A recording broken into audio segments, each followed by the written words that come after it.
Bienvenue sur Africa 24 dans cette nouvelle édition du QG News. Voici les titres de l'actualité. Le Bénin adopte un nouveau code électoral. Un projet de loi a été voté par le Parlement en vue des élections générales de 2026. Cette révision fait débat au sein de la classe politique. Le Zimbabwe lance le tout premier système numérique d'octroi de licences baptisé Do It Yourself, une initiative qui vise à attirer les investisseurs nationaux et internationaux. Et comment renforcer les capacités du football féminin sur le continent africain? La question a fait l'objet d'un atelier fin février en Égypte. La Confédération africaine de football, la FIFA et des experts venus du monde entier étaient réunis autour de cette thématique. Mais tout d'abord, nouveau rebondissement dans la saga politique au Sénégal. Le calendrier électoral s'accélère après la crise politique née du report de l'élection présidentielle du 25 février. Alors que le président Macky Sall a reçu le rapport du dialogue national le 4 mars, proposant la date du 2 juin pour l'élection présidentielle, le Conseil constitutionnel a refusé cette échéance ce 6 mars en exigeant que le scrutin se tienne avant le 2 avril, date d'expiration du second et dernier mandat du président Macky Sall. Dans la foulée, le chef de l'État a proposé la date du 24 mars pour la tenue de ce scrutin, mais le Conseil des sages a rétorqué en fixant la date de l'élection présidentielle au 31 mars et en confirmant les 19 candidats déjà validés. Cette décision a donné suite à la dissolution du gouvernement avec la nomination d'un nouveau Premier ministre, Amadou Ba, candidat de la coalition présidentielle Benno Bokk Yakaar, cède sa place à maître Sidiki Kaba. Au Bénin, le code électoral vient d'être modifié. Le Parlement a adopté des changements majeurs en vue des élections générales de 2026, ce qui est loin de satisfaire l'ensemble de la classe politique. On fait le point avec Nathalie Mao. 9 changements majeurs ont été apportés à la loi électorale du Bénin. Dans la nuit du 5 au 6 mars 2024, le Parlement a adopté la modification du code électoral en vue des élections générales prévues en 2026. Pour les élections législatives et locales, tout parti politique ayant présenté des candidats devra récolter 20% des suffrages au plan national pour remporter un siège. Nous avons estimé qu'il faille résoudre le problème de manière globale. Résoudre le problème de manière globale, c'est tenir compte de 3 choses, à savoir la légitimité des parrains, leur égalité, mais également dans le respect des textes législatifs. C'est ça que nous avons appelé la légalité. Le problème de légitimité se pose lorsqu'on dit que ce sont les actuels élus qui vont parrainer. La modification du code électoral béninois qui a durci les conditions de parrainage a renforcé les divisions au sein de la classe politique. Le nouveau code électoral prescrit un quota minimum de 15% de parrainage de l'ensemble des maires et députés d'au moins 3/5 des circonscriptions électorales pour se porter candidat à la présidentielle. Désormais, il faudra être parrainé dans 24 circonscriptions contre 10 par le passé pour prétendre à un siège de député et dans 28 circonscriptions pour décrocher une candidature pour la présidentielle. Pour les députés de l'opposition, l'équité et l'accessibilité du processus électoral sollicité par la Cour constitutionnelle sont encore loin. La plateforme électorale craint que la loi électorale qui sera issue du processus actuellement en cours au Parlement, au lieu de régler les problèmes existants, n'envenime la situation et crée davantage de conflits parmi les acteurs politiques et des dégâts pour l'ensemble de la nation. Le maintien du caractère obligatoire du quitus fiscal et du montant initial du cautionnement sont d'autres modalités pratiques abordées dans la nouvelle nomenclature du code électoral béninois. De plus, une quittance de la caisse de dépôt et de consignation va désormais permettre de constater la caution versée par les candidats. Également dans l'actualité, le rapprochement entre le Niger, le Mali et le Burkina Faso franchit un nouveau cap.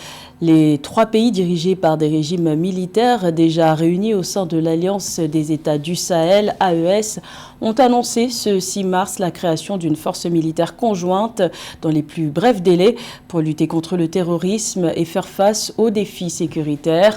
Aucune précision sur les contours et les effectifs de cette force n'a été donnée.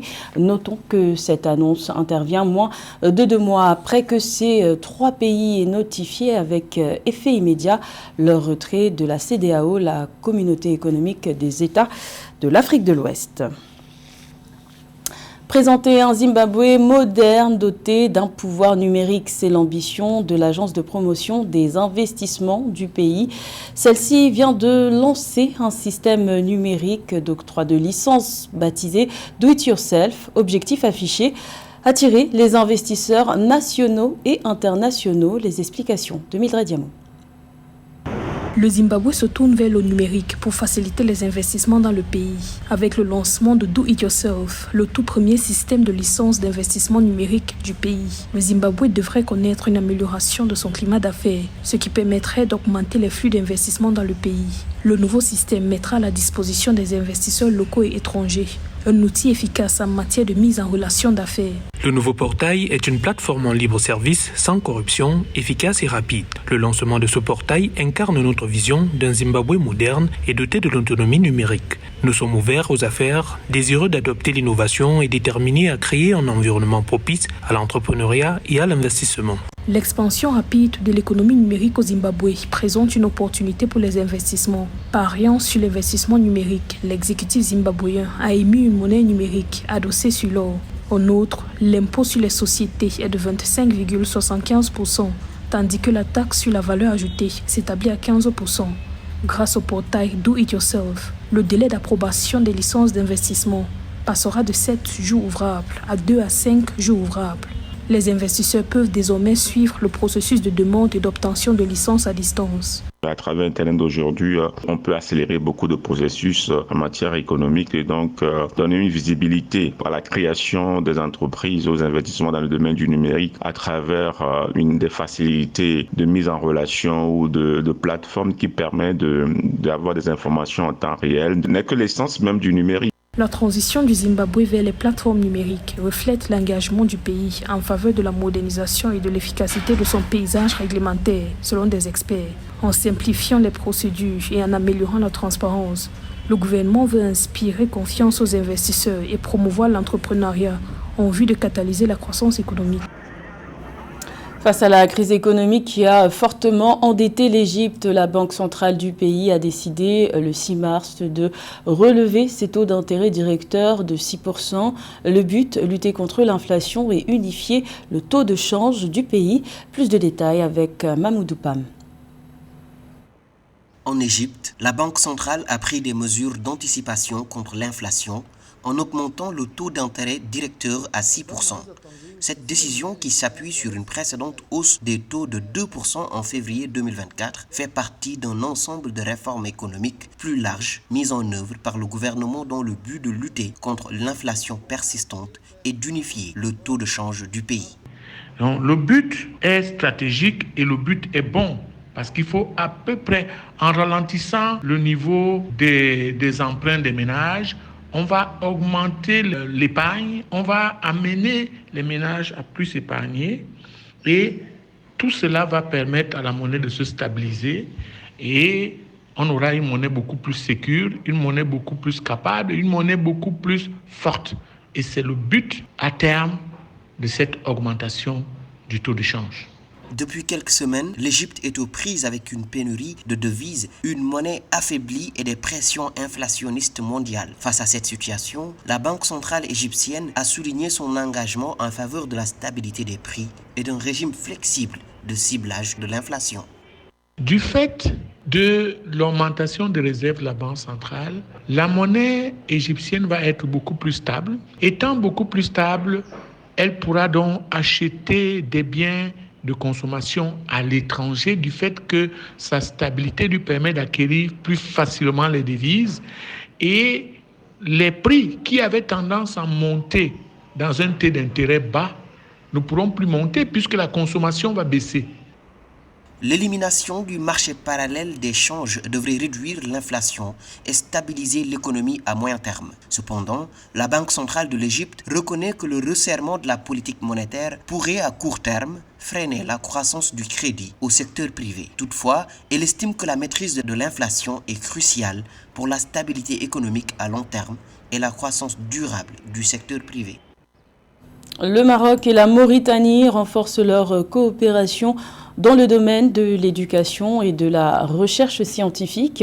Le président du Conseil supérieur de l'éducation, de la formation et de la recherche scientifique, le Marocain Habib El Malki, a signé une convention visant à promouvoir l'action commune en faveur du développement des programmes d'enseignement intégrés et de qualité. C'était lors d'une visite de 2 jours à Nouakchott. Les précisions de Ahmenedj.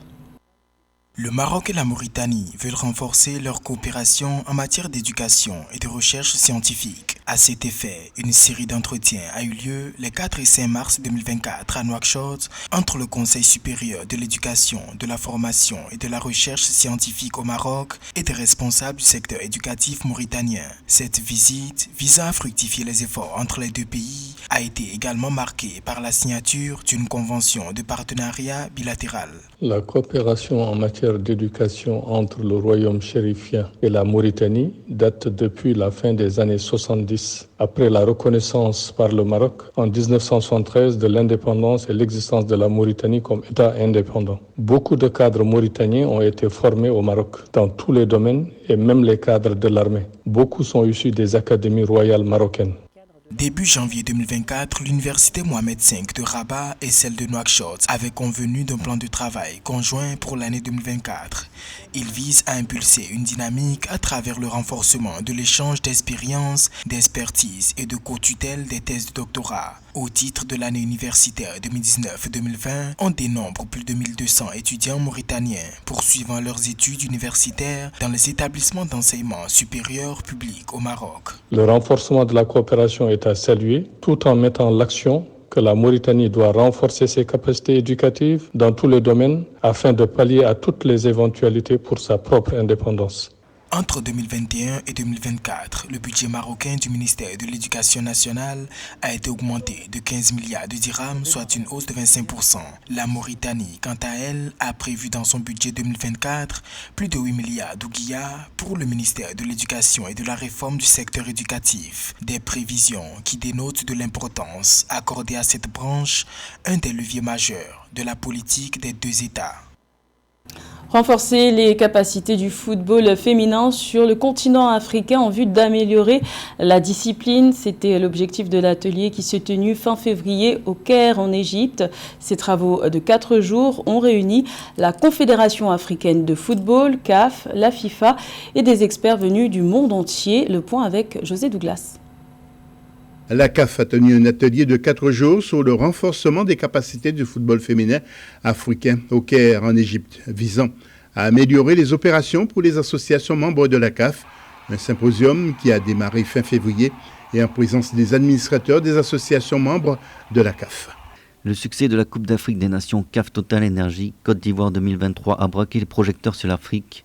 Et nous devons maintenant nous concentrer sur l'amélioration non seulement du football masculin, mais surtout du football féminin.